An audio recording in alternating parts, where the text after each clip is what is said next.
NEET 2026 इस बार रीनीट का paper देने जा रहे हो, तो रीनीट के पेपर के लिए ये जो आज का सेशन होने वाला है ये पूरा टोटल फुल लेंथ टेस्ट है।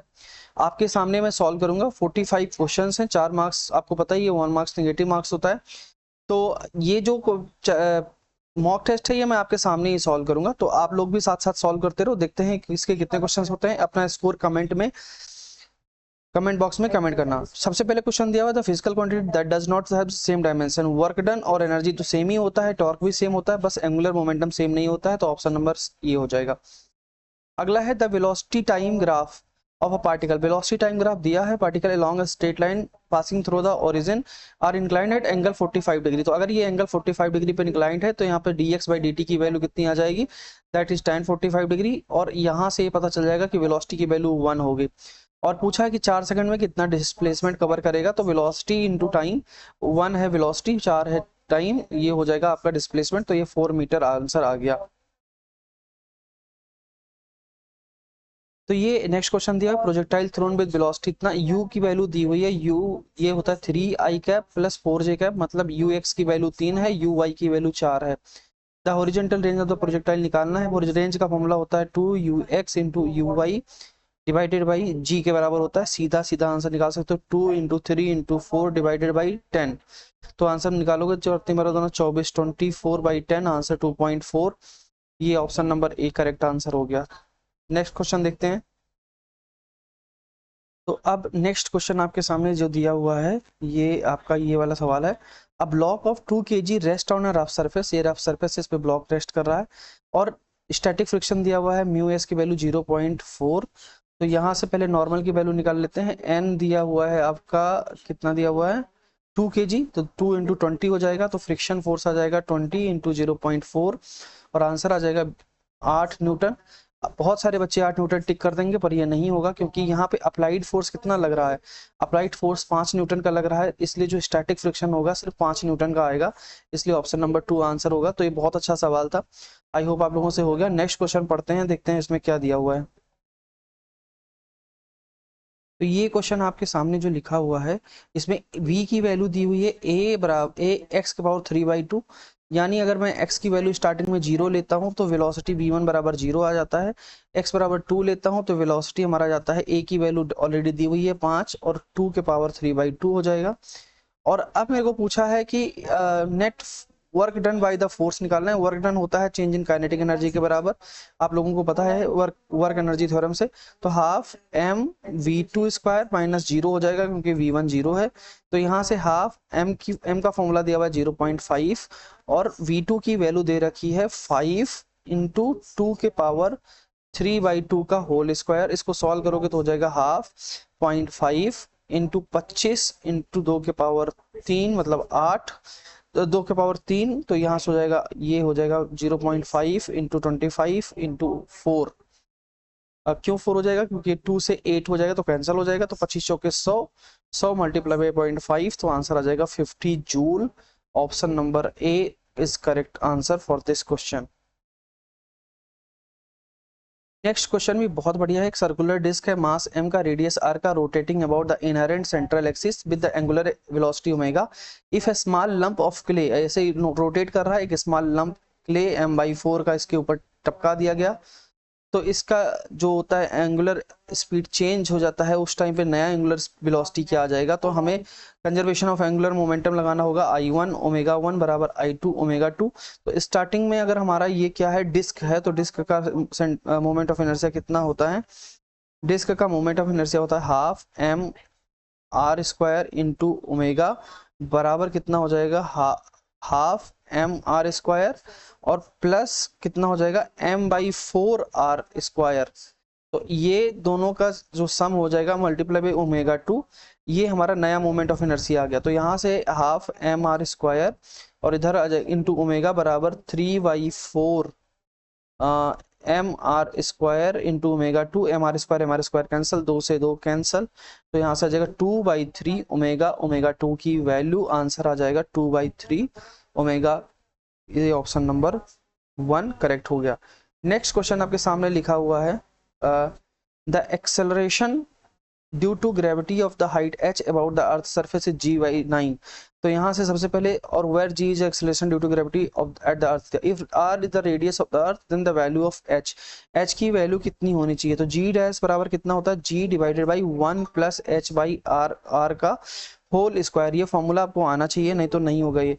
और g की वैल्यू g/9 दे रखा है इसने, और यहाँ से इसने सारा कुछ करके कर कुरा के g से g कैंसिल हो जाएगा, यहाँ से आ जाएगा 1/h/r की वैल्यू आ गई आपकी 9 के बराबर। तो ये इसका स्क्वायर √9 के बराबर होगा, तो ये हो जाएगा h/r बराबर आ गया 2 के। तो यहाँ से h बराबर आ गया 2r। तो ऑप्शन नंबर बी आपका करेक्ट हो गया। बहुत ही आसान सवाल था। नेक्स्ट क्वेश्चन देखते हैं। two wires of same material have the length radii ratio 1:2। तो क्या बोला है, दो जो 2 वायर्स हैं सेम मटेरियल के सेम लेंथ। अच्छा, तो इसमें किस चीज की वैल्यू दे रखी है ऑलरेडी क्वेश्चन में, ध्यान से देखते हैं पहले इसको। तो यहाँ से देखो ध्यान से, 2 wires of the same material same length, material same है मतलब यंग्स मॉडुलस सेम होगा, और सेम लेंथ है तो L1 बराबर L2 होगा। हैव द रेडियाई 1:2, रेडियस की वैल्यू R1 इंटू R2 है। They are stated the same load, same load के साथ फोर्स बराबर है इनका। The ratio of the extension of produced, आपको पता है कि डेल्टा L बराबर होता है FL डिवाइडेड बाई AY। आपका ये तीनों चीज सेम है, तो डेल्टा L डिपेंड कर रहा है किस पे, केवल इनवर्सली प्रोपोर्शनल टू रेडियस के हो रहा है। तो जैसे जैसे रेडियस आपका delta L1 upon delta L2 निकालोगे तो ये कितना हो जाएगा, नीचे डेल्टा R1 ऊपर R2, रेशियो हो जाएगा 2/1 का होल स्क्वायर, और ये हो जाएगा 4/1। ऑप्शन नंबर डी आपका करेक्ट हो जाएगा। अगला क्वेश्चन आपका,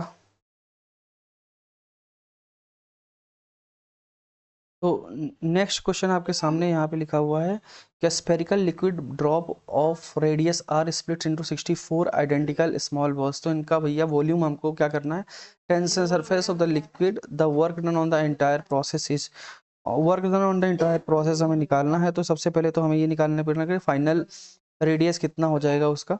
तो हम ये निकाल सकते हैं कि वॉल्यूम कंजर्वेशन लगा सकते हैं, 4/3 पाई आर क्यूब बराबर हो जाएगा 64 इंटू 4/3 पाई आर क्यूब के बराबर। तो यहाँ से सॉल्व करोगे, ये 4/3 कट जाएगा, तो आर क्यूब की वैल्यू जो आ जाएगी वो आ जाएगी, सॉरी आर की वैल्यू आ जाएगी कैपिटल R/4 के बराबर। और वर्क डन कितना होता है, वर्क डन होता है आपका T into delta area, change in area. तो चेंज इन एरिया कितना हो जाएगा, T की वैल्यू दे रखी है क्वेश्चन में, T ही दे रखी है, और चेंज इन एरिया ये पहले तो है 64 4 pi R square minus 4 pi capital 4 pi R square.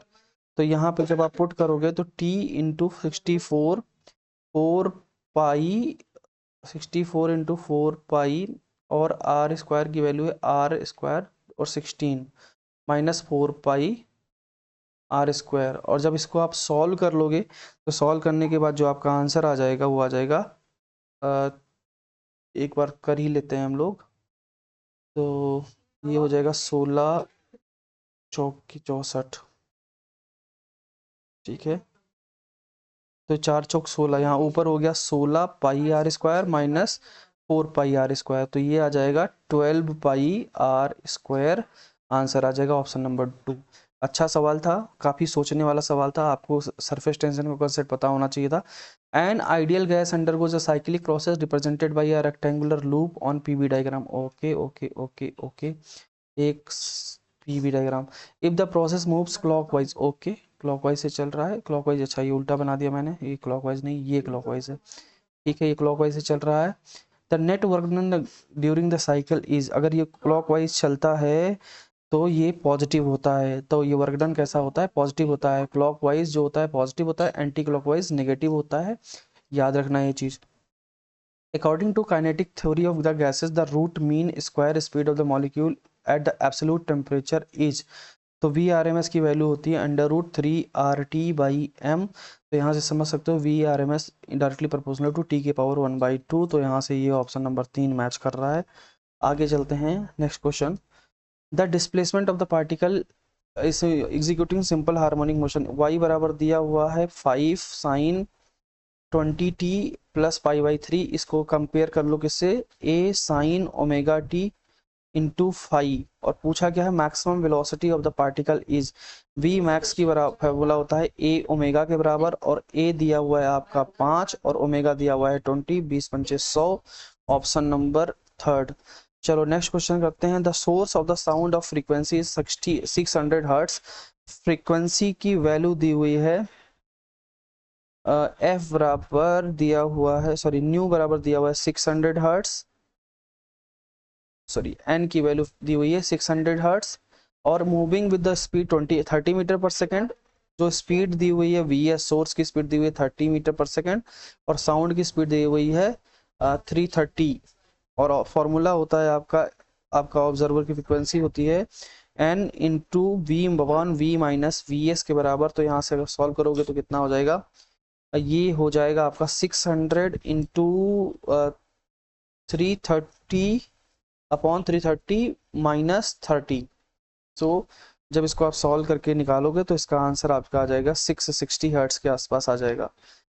अगला क्वेश्चन दिया हुआ है 2 पॉइंट चार्जेस प्लस 3 माइक्रोकूलम और plus 8 microcoulomb repel each other 40 Newton. अच्छा, तो 40 न्यूटन दिया हुआ है फोर्स, के Q1 Q2 divided by R square होता है फॉर्मूला, के की value 9 into 10 to power 9, 3 microcoulomb 3 into 10 to power minus 6, 8 into 10 to power minus 6 divided by R square. क्या पूछा है, if the charge minus 5 microcoulomb is added to each of them the new force become। अच्छा, तो radius इस same ही है, कोई दिक्कत नहीं है 40। अब ये हमें क्या किया कि इसमें f नया f निकाला हमने, f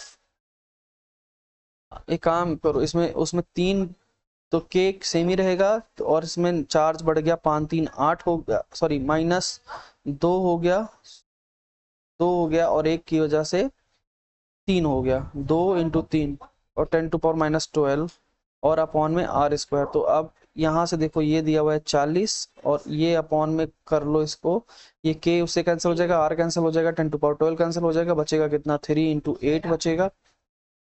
समझ आया।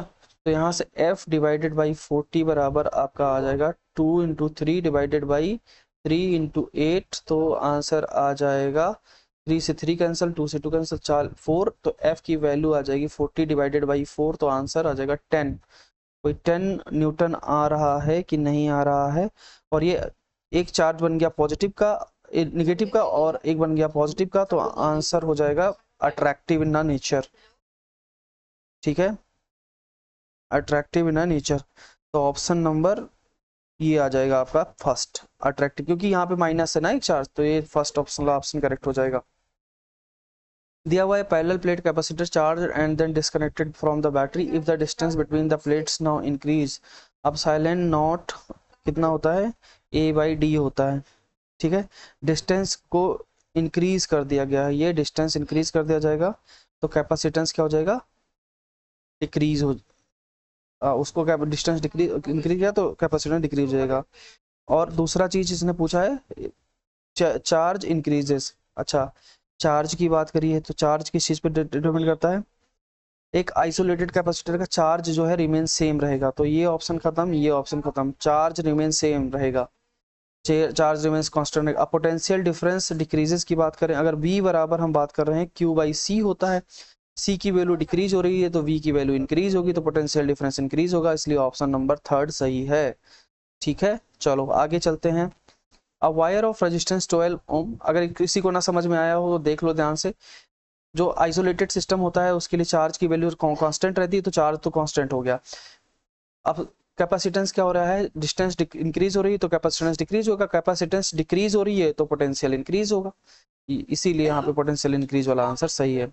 A wire of resistance 12 ohm is stretched uniformly to twice of its original length. Okay, उसने क्या किया है कि तो the new resistance of stretched wire is, तो जब हम दो रेजिस्टेंस को स्ट्रेच करते हैं तो r डैश बराबर n स्क्वायर इंटू आर के बराबर आ जाता है, और कितना ट्वाइस हम लोग n की वैल्यू दे रखी है इसने 2, तो यहाँ से 2 का स्क्वायर इंटू आर, और यहाँ से आंसर आ जाएगा 4 इंटू आर, 12 दिया हुआ है इंटू 4, 14 चौ 12 चौक 48, 48 ओम के आसपास आंसर आ जाएगा।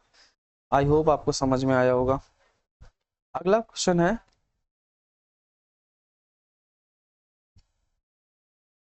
नेक्स्ट क्वेश्चन है ये, नेक्स्ट क्वेश्चन पहले बार तो इसको देख लेते हैं क्या है। A charge particle moves through a magnetic field perpendicular, तो आपको फोर्स का फॉर्मूला पता होना चाहिए, क्यू वी क्रॉस बी के बराबर होता है। तो ये वी क्रॉस बी का जो ये क्रॉस प्रोडक्ट होता है, फोर्स हमेशा इसके परपेंडिकुलर आएगा इन दोनों के, ठीक है ना। वी सॉरी यहाँ पे वी क्रॉस वी का, तो वेलोसिटी और मैग्नेटिक फील्ड के फोर्स हमेशा परपेंडिकुलर होता है फोर्स, ठीक है।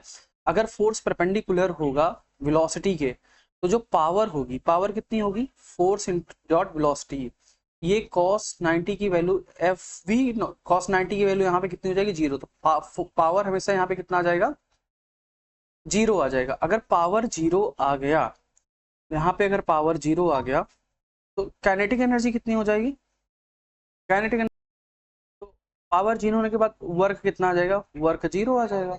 तो वर्क अगर जीरो आ गया तो delta kinetic energy into zero हो जाएगा। तो kinetic energy initial, kinetic energy final, दोनों कांस्टेंट हो गई। तो ये काइनेटिक एनर्जी जो है कांस्टेंट हो गई, नहीं चेंज होगा। स्पीड भी नहीं चेंज होगा क्योंकि हाफ एम वी स्क्वायर होता है। स्पीड जो है इसमें लिखा हुआ, तो काइनेटिक एनर्जी सेम है तो स्पीड भी सेम हो जाएगी। मास ऑलरेडी कांस्टेंट होता है तो चेंज क्या होगा, मोमेंटम चेंज होगा। आंसर ये मार दो। लिखा हुआ है at certain place on the earth the horizontal component of the earth magnetic field equal to the vertical component the angle of dip at this location। जो एंगल ऑफ डिप होता है इस लोकेशन पे, एंगल ऑफ डिप का formula क्या होता है, याद है। एंगल ऑफ डिप का फॉर्मूला जो होता है tan डेल्टा बराबर B V upon B H, और इसमें क्वेश्चन में क्या रखा है, वी वी बराबर बी एच दे रखा है। ये दोनों कैंसिल आउट हो जाएंगे, 1 हो जाएगा। तो यहाँ से डेल्टा बराबर tan 45, ये हो जाएगा 1, tan इनवर्स 1 किसकी वैल्यू होती है, 45 एंगल की वैल्यू होती है। तो यहाँ से 45 आंसर हो जाएगा। अगला क्वेश्चन है, a conducting square loop of side L, ठीक है, स्क्वायर लूप है आपका सब की तरफ length, and resistance R moves in uniform velocity v perpendicular to a uniform magnetic field v directed into the paper, the induced current in the loop is electromagnetic wave का, electromagnetic induction का question है। As long the entire square loop move करेगा तो जो uniform magnetic field है magnetic flux के, वो D five by D T की वैल्यू आपकी जीरो आ जाएगी। और D T D five by D two की वैल्यू अगर जीरो हो गई तो इंड्यूस्ड करंट आपका कितना हो जाएगा, जीरो हो जाएगा। तो आंसर हो जाएगा आपका थर्ड, जीरो। क्वेश्चन, अगला क्वेश्चन, क्वेश्चन नंबर, हाँ क्वेश्चन नंबर 20। क्वेश्चन नंबर 20 क्या कह रहा है, N alternating current circuit containing inductance, inductance लगा हुआ है, ठीक है, इंडक्टेंस लगा हुआ है एल, रेजिस्टेंस लगा हुआ है, रेजिस्टेंस आर लगा हुआ है, और दोनों सीरीज में कनेक्टेड है। Phase difference five between the voltage and the, ये कितना होता है, तो अगर यहाँ पे एक्स एल बराबर ओमेगा एल के बराबर हो जाएगा, ये एक्सएल जो होता है ओमेगा एल के बराबर होता है, और tan फाई की वैल्यू होती है आपकी एक्स एल अपॉन आर, ठीक है ना, एक्स एल अपॉन में आर। तो यहाँ से tan फाई बराबर हो जाएगा आपका omega into L divided by R. Option number tan phi, ये ऑप्शन नंबर 2, ठीक है। Which of the following electromagnetic waves has the shortest wavelength? अब शॉर्टेस्ट वेवलेंथ जो होती है वो ऐसे आप देख सकते हैं कि जो ऑर्डर ऑफ डिक्रीजिंग वेवलेंथ होती है, तो सबसे पहले आई इंफ्रारेड आता है, फिर आपका अल्ट्रावायलेट आता है, फिर आपका एक्सरे आता है, फिर आपका गामा रे आता है। ये आपका सीक्वेंस होता है। तो याद कर लो, गामा रे जो होगा आपके पास ये किस चीज की, ये वेवलेंथ है ना, order of the wave decreasing. अच्छा, तो इसके पूछे शॉर्टेस्ट, सबसे शॉर्टेस्ट किसका होगा, गामा रे का होगा। तो ऑप्शन नंबर 4, ठीक है। कन्वेक्स लेंस, क्वेश्चन नंबर 22 बोला है, अ convex lens of focal length 20 centimetre is placed in the contact with concave lens of focal length 40 centimetre. अच्छा, दो फोकल लेंथ है, दोनों कांटेक्ट में रखे हैं, एक का 20 सेंटीमीटर, एक का 40 centimetre. The power of the combined, अगर इनका दोनों का पावर निकालना चाहते हो तो सबसे पहले तो इनका फोकल लेंथ पावर, इनका एक एक का पावर निकाल लो। तो 100 डिवाइडेड बाई f1 और p2 बराबर 100 डिवाइडेड बाई f2। तो यहाँ से जब ये निकला तो 100 डिवाइडेड बाई 20 प्लस 5 आ जाएगा, और यहाँ पे फोकल लेंथ कनकेव का निगेटिव होता है, तो यहाँ पे 100 डिवाइडेड बाई -40, सॉरी हाँ -40, तो ये आ जाएगा -2.5, और पावर होता है दोनों का P1 प्लस P2। सॉल्व करोगे 5 minus 2.5, the answer is +2.5, option number A. I hope यहाँ तक की चीजें आपको क्लियर हो गई हैं। अब हमने क्वेश्चन नंबर 22 तक देख लिया है, अब हम नेक्स्ट क्वेश्चन देखते हैं। नेक्स्ट क्वेश्चन आपका 23। अगला क्वेश्चन दिया हुआ है in a Young double slit experiment if the distance between the slits is half.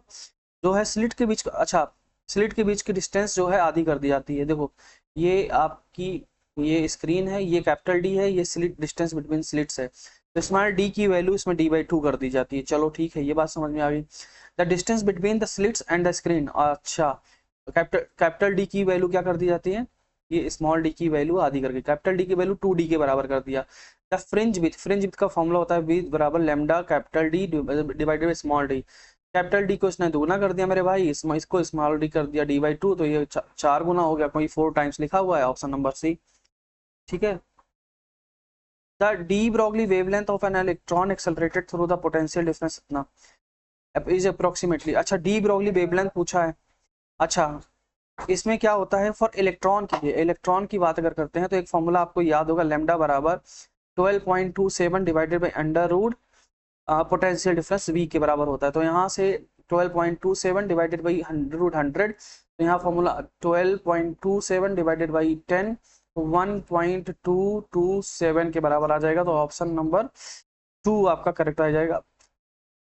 Option number, sorry एक मिनट, जस्ट अ सेकंड, एक मिनट, इसको थोड़ा सा देख लेते हैं। कुछ तो गड़बड़ लग रहा है।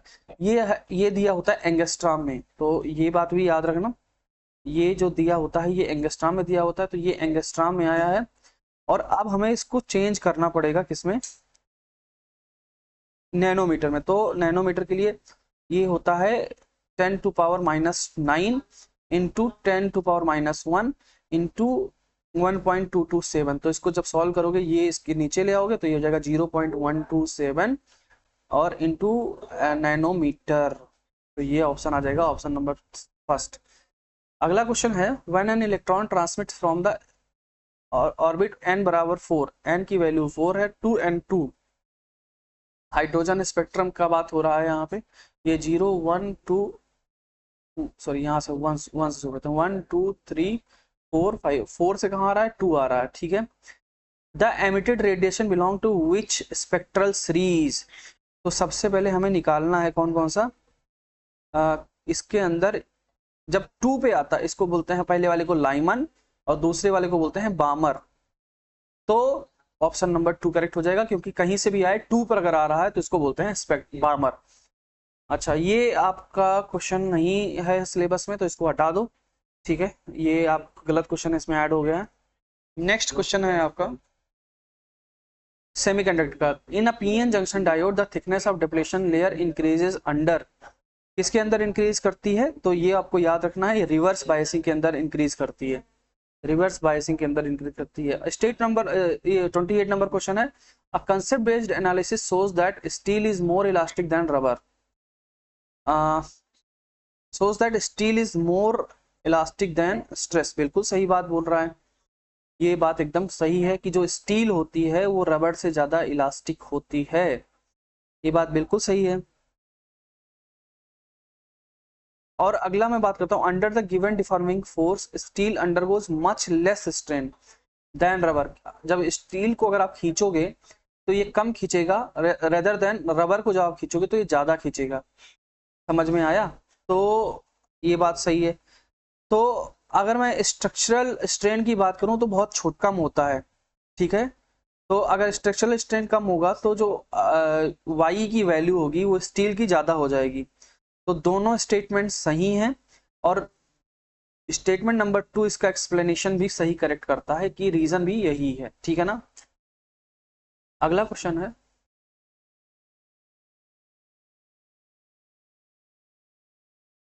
ये बात करता हूं यहाँ पे, तो पोटेंशियल बैरियर दिया हुआ इतना volt exist across a PN junction in depletion region इतना मीटर वाइड, डिस्टेंस दिया वही।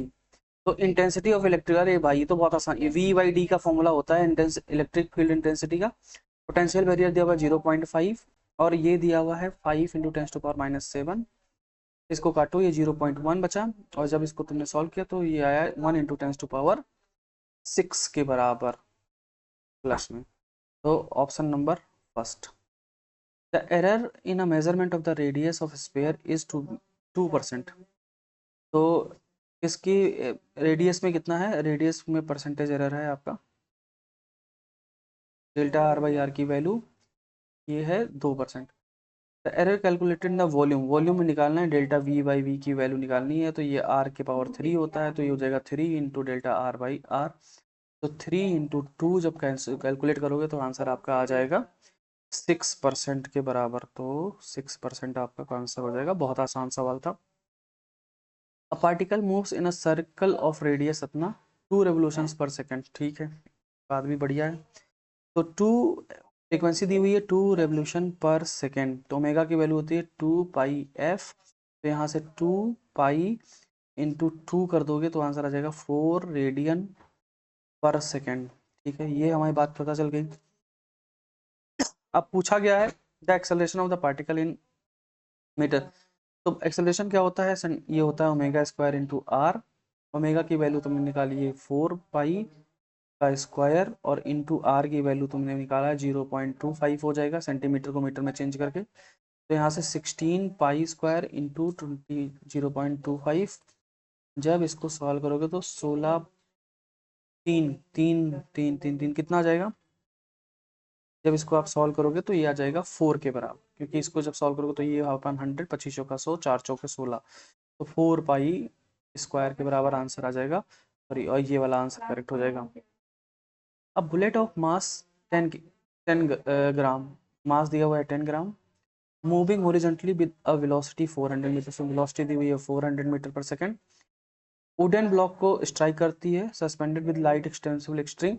The bullet emerges out vertically with the velocity of 100 metre, the velocity of the block immediately after impact is. तो यहाँ से ये question मैं अभी leave कर रहा हूँ, लीव नहीं कर रहा हूँ, चलो कर लेते हैं एक बार इसको। कैसे होगा बताओ जरा, कैसे होगा। तो सबसे पहले तो है सिस्टम कोलिजन का क्वेश्चन होगा ये। इनिशियल मोमेंटम कितना हो जाएगा, इनिशियल मोमेंटम आपका हो जाएगा m इंटू यू, स्टार्टिंग में मास कितना है 0.01 हो जाएगा। u की वैल्यू स्टार्टिंग में कितनी दी हुई है 400 दी हुई है, तो इसका आ जाएगा 4 किलोग्राम मीटर पर सेकेंड। ये आपका आ गया इनिशियल मोमेंटम की वैल्यू। ठीक है, अब जो है जो बुलेट है इमर्ज कर रही है वर्टिकली, तो हॉरिजॉन्टल कंपोनेंट उसका हो जाएगा 0। ठीक है, अब जो वेलोसिटी कंपोनेंट है, वेलोसिटी कंपोनेंट है वो जब मैं निकालूंगा यहाँ से तो ये हो जाएगा 4 into mass of block into velocity of block. अब इसने पूछा है कि मास ऑफ द ब्लॉक कितना है, सबसे पहले तो ये हमें निकालना पड़ेगा। तो उसके लिए पहले वेलोसिटी ऑफ ब्लॉक निकल जाएगा, क्योंकि मास ऑफ ब्लॉक इसने दे रखा है 2 kg का। तो यहाँ से वेलोसिटी ऑफ ब्लॉक अगर निकालोगे तो ये जाएगा 4 डिवाइडेड बाई 2, तो आ जाएगा 2 मीटर पर सेकेंड। कोई ऑप्शन यहाँ पे मैच कर रहा है क्या? ठीक है, तो करेक्ट ऑप्शन हो गया आपका 2 मीटर पर सेकेंड। लेकिन यहाँ पे देखो कुछ तो दिक्कत हो रही है, 1 मिनट, यहाँ पे कुछ तो दिक्कत हो रही है।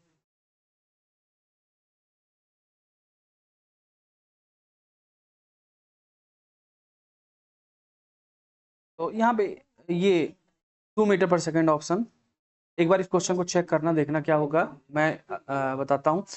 An engine pump water continuously through a hose, क्या हुआ है यहाँ पे, ये जो क्वेश्चन दिया हुआ है देखो ध्यान से, what is the rate at which kinetic energy is imparted to the water.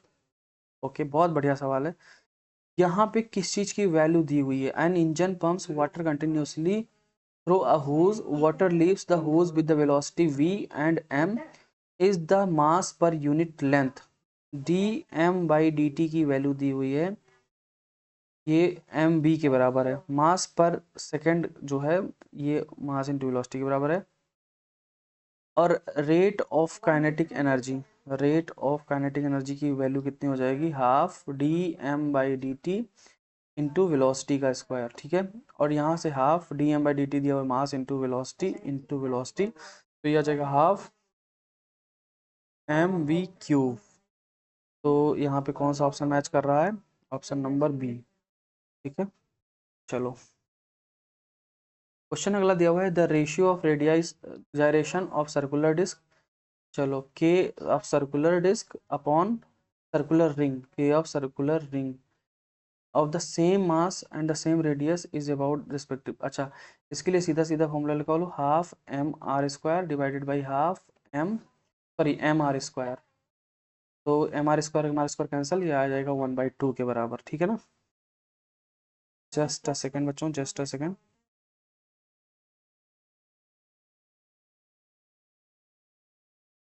यहाँ पे हम लोगों ने गड़बड़ कर दिया है, इसमें हम लोग ऐसे नहीं कर सकते, हमें निकालना पड़ेगा क्या चीज़, देखो ध्यान से, हमें रेडियस ऑफ गायरेशन पहले निकालना पड़ेगा अलग से। तो रेडियस ऑफ गायरेशन कैसे निकलेगा, एम के स्क्वायर बराबर हाफ एम आर स्क्वायर होता है, तो यहाँ से एम एम कैंसल, तो के बराबर आ जाएगा r/√2 के बराबर फॉर डिस्क, और के आ जाएगा फॉर रिंग आर के बराबर। तो यहाँ से के अपॉन के, ये सर्कुलर डिस्क अपॉन रिंग जो आ जाएगा r/√2 अपॉन में आर से आर कैंसिल, 1/√2 के बराबर आएगा, ऑप्शन नंबर फर्स्ट, ठीक है, ऑप्शन नंबर फर्स्ट। अगला क्वेश्चन है, if the distance between the earth and the sun were become 1/4 of its present value, the duration of the year would be. तो T square is directly proportional to R cube होता है हमारा, और यहाँ से हम ये लिख सकते हैं T directly proportional to R के पावर 3/2। इसने कहा है कि अगर डिस्टेंस जो है 1/4 हो जाए तो रेड ये आर डैश बराबर r/4 हो जाएगा, तो टी कितना हो जाएगा, टी डैश आ जाएगा टी इंटू r/4 के पावर 3/2। जब इसको कैलकुलेट करोगे तो टी डैश की वैल्यू आ जाएगी, जो प्रेजेंट वैल्यू है 1/2, प्रेजेंट वैल्यू है आपकी ये उसका रूट 2 के 1/2 का पावर 3, तो 1/8 के बराबर, तो टी आ जाएगा 1/8 के बराबर, t/8, तो ऑप्शन नंबर ये हो जाएगा। 35 क्वेश्चन हम लोगों ने कर लिया है। नेक्स्ट क्वेश्चन है, the temperature of a black body is increase by 27 degree Celsius to 327 degree Celsius, the ratio of total energy of MSC power. तो याद रखो ई बराबर होता है सिग्मा टी के पावर 4, ये Stefan's law, E directly proportional to T के power 4, लेकिन यहाँ पे टेम्परेचर लेते हैं वो हमेशा केल्विन में लेते हैं, तो इसको केल्विन में चेंज करोगे तो ये हो जाएगा 27 का 300, और ये 327 का हो जाएगा आपका 500 के आसपास हो जाएगा क्या, यस। 327 प्लस 273 टोटल हो जाएगा 600, ये हो जाएगा 600 और ये हो जाएगा 300। तो यहाँ पे अगर आपने E1 E2 अपॉन E1 की वैल्यू निकाली, तो total energy of MSC power per unit area change by the factor the ratio of the total energy. अच्छा, तो जो रेशियो हो जाएगा आपका कितना हो जाएगा, E2/E1 बराबर 600 अपॉन 300 के पावर 4, तो ये 2, ये आया 16, 2 के पावर 4 16 के बराबर होता है, ऑप्शन नंबर 4। कार्नोट साइकिल दिया हुआ है, क्वेश्चन नंबर 37। कार्नोट साइकिल एक बार के लिए बहुत ज़्यादा देख लेते हैं, एफिशिएंसी होती है 1 - T2/T1, ठीक है, कम डिवाइडेड बाई ज़्यादा, तो यहाँ से 1/6 दिया हुआ है, 1 - T2/T1 लिख सकते हो यहाँ से, ये T2/T1 की वैल्यू आपकी आ गई 5/6, ओके ओके ओके, ये आ गई 5/6, ठीक है ना। तो अब यहाँ से मैं ये लिख सकता हूँ कि काम कर लो कि T2 की वैल्यू कितनी आ गई, 5/6 इंटू T1, ओके। तो इस इक्वेशन में ले जाके पुट कर दो और इन दोनों को सॉल्व कर लो, सॉल्व करने के बाद T1 आपको मिल जाएगा 372 और T2 मिल जाएगा 310, सॉल्व करके देख लेना, यहाँ पे मिल जाएगा 372 और 310, ऑप्शन नंबर ए, ठीक है। A cylinder contains 1 mole of oxygen gas at temperature T, ठीक है। तो 1 मोल गैस लिया है ऑक्सीजन गैस का, कितना टेम्परेचर T पे। The total internal kinetic energy of the gas considering only translational and rotational degree of freedom. अच्छा, 1 mole of oxygen gas लिया है तो डिग्री ऑफ फ्रीडम जो होती है ऑक्सीजन की, O2 की, वो 3 ट्रांसलेशनल होती है और प्लस 2 रोटेशनल होती है भाई साहब। तो टोटल डिग्री ऑफ फ्रीडम इसका आता है 5 के बराबर। और वो जो फॉर्मूला होता है काइनेटिक एनर्जी का, वो आप लोग जानते हो, F/2 RT के बराबर होता है। तो यहाँ से F की वैल्यू 5 है, 5/2 RT हो जाएगा। Option number B correct answer हो गया। बहुत ही आसान सवाल था, देख सकते हैं आप। 39 the total energy of the particle executing simple harmonic motion is E। तो अच्छा, टोटल एनर्जी दे रखा है E के बराबर। ओके, टोटल एनर्जी E बराबर U प्लस K के बराबर, पोटेंशियल और काइनेटिक एनर्जी। ठीक है, तो पोटेंशियल एनर्जी क्या बोला, when the displacement of the particle is half of the it's amplitude. X की वैल्यू कितनी दी हुई है, हाफ ऑफ द एम्पलीट्यूड दिया हुआ है। तो इसकी वजह से क्या पूछा है, काइनेटिक एनर्जी कितनी होगी, काइनेटिक एनर्जी कितनी होगी। तो ई की वैल्यू कितने बराबर होती है, ई की वैल्यू आपकी होती है हाफ के ए के स्क्वायर के बराबर। ठीक है ना, यहाँ तो पता होना चाहिए। और यहाँ से अगर तुम देखोगे तो u की वैल्यू निकालना हाफ के एक्स स्क्वायर, x की वैल्यू इसने देखी a/2, तो half k into A square by 4। Okay, मैं इसको लिख सकता हूँ हाफ 1/4 हाफ के ए स्क्वायर, या मैं लिख सकता हूँ e/4 के बराबर आ गया u की वैल्यू। तो e की वैल्यू सॉरी u की वैल्यू आ गई e/4। तो यहाँ से e बराबर u की वैल्यू है e/4 प्लस k। तो यहाँ से k की वैल्यू आ जाएगी e माइनस e/4, तो 3e/4 आंसर आ जाएगा, ये ऑप्शन नंबर 2। ठीक है, अगला क्वेश्चन है आपका, an air column in a pipe closed at one end is in the resonance with vibrating turning fork। turning fork का क्वेश्चन है, फ्रीक्वेंसी दे रखी है 264 hertz. If the velocity of the sound in the air, velocity of the sound दे रखा है। ठीक है, fundamental frequency of closed pipe का होता है, जो क्लोज्ड पाइप के लिए होता है, कितना होता है, F बराबर nu divided by 4L, 4L के बराबर V डिवाइडेड बाई 4L। तो फ्रीक्वेंसी दिया हुआ है 264 और V की वैल्यू 330 अपॉन में 4 इंटू हमें क्या निकालना है, minimum length of the air column, L की वैल्यू निकालनी है। बहुत अच्छा सवाल था। 330 डिवाइडेड बाई 4 इंटू 264, और जब इसको आप सॉल्व करोगे तो आपका ऑप्शन नंबर आ जाएगा, ये आ जाएगा 93.75 सेंटीमीटर के बराबर आ जाएगा। तो ऑप्शन नंबर 3 दिया हुआ है यहाँ पे। एक electric dipole, just a second,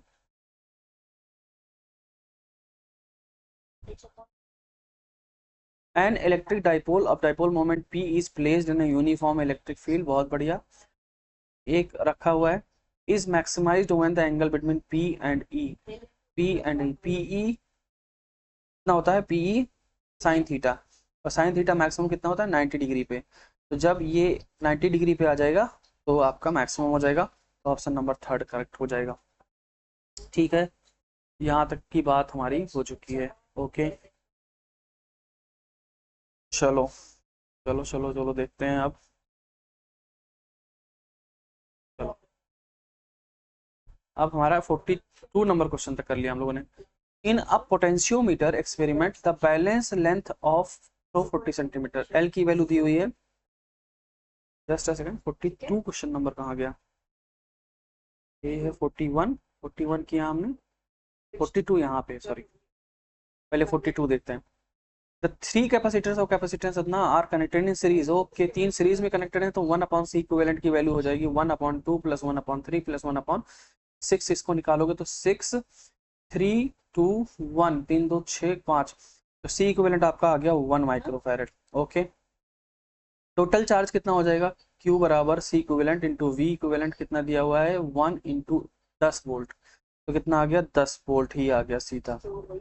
अब पूछा है कि इन सीरीज एवरी इंडिविजुअल, जो टोटल चार्ज होता है हर उसमें सीरीज कॉम्बिनेशन में जो चार्ज होता है सबके पास सेम होता है, जो चार्ज की वैल्यू आ सॉरी ये माइक्रोफैरेड के बराबर, माइक्रोकूलम के बराबर, क्यू की वैल्यू आ जाएगी 10 माइक्रोकूलम के बराबर, सब हर एक कैपेसिटर के पास 10 माइक्रोकूलम ही होगी, तो ऑप्शन नंबर 1 करेक्ट हो गया आपका जी।